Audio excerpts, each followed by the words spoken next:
ഇന്ന് നമ്മൾ ഉണ്ടാക്കുന്നത് ചെമ്മീൻ പൊടി കൊണ്ട് ചമ്മന്തിപ്പൊടിയാണ്.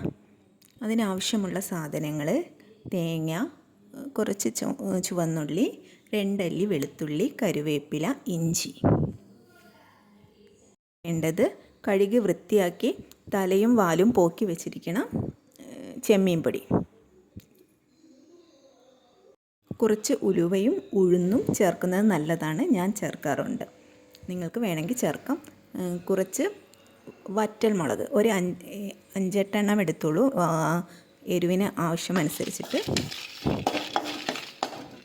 വറ്റൽമുളക് വറുത്ത് കൊടുക്കാം. അത് കഴിഞ്ഞ് അതിലേക്ക് തന്നെ ഈ ചെമ്മീൻ പൊടി ഇട്ട് അതും നമുക്കൊന്ന് വറുത്ത് കൊടുക്കാം.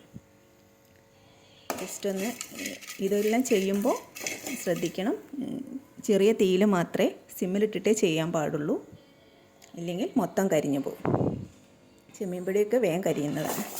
പിന്നെ അത് മാറ്റി വെച്ചതിന് ശേഷം നമ്മൾ എടുത്ത് വെച്ചിരിക്കുന്ന തേങ്ങയും കറിവേപ്പില എന്നീ സാധനങ്ങളിൽ അതും കൂടെ ഇട്ടിട്ട് നമുക്കൊന്ന് വറക്കാം. അതൊരു ബ്രൗൺ കളർ ആവുമ്പോൾ തന്നെ നമുക്ക് ഇറക്കി വെക്കുകയും ചെയ്യാം. ഇതിൻ്റെ ഉള്ളിൽ വീഡിയോ എടുക്കാൻ വേണ്ടിയിട്ട് ഞാൻ കഷ്ടപ്പെടുക.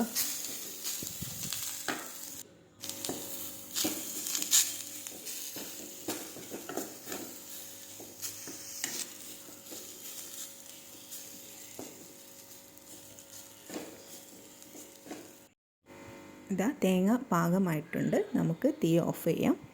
ഇനി അതിലേക്ക് മാറ്റി വെച്ചിരിക്കുന്ന മുളകും അതുപോലെ തന്നെ ചെമ്മീൻ പൊടിയും ഇട്ട് കൊടുക്കാം. എന്നിട്ട് നന്നായിട്ടൊന്ന് ഇളക്കി യോജിപ്പിക്കുക. അത് കഴിഞ്ഞ് നമുക്കൊരു മിക്സി ജാറിലേക്ക് ഇട്ടിട്ട് ഇതെല്ലാം ഒന്ന് അടിച്ചെടുക്കും. ഇതൊന്ന് ചൂട് തണയാൻ വെക്കട്ടെ. അപ്പോൾ ഇതാ ചൂട് തണഞ്ഞു, ഞാനിത് ഒരു ജാറിലേക്ക് മാറ്റിയിട്ടുണ്ട്. ഒന്ന് അടിച്ചിട്ട് ഇതാ നമ്മുടെ ചെമ്മീൻ പൊടി ചമ്മന്തി റെഡി.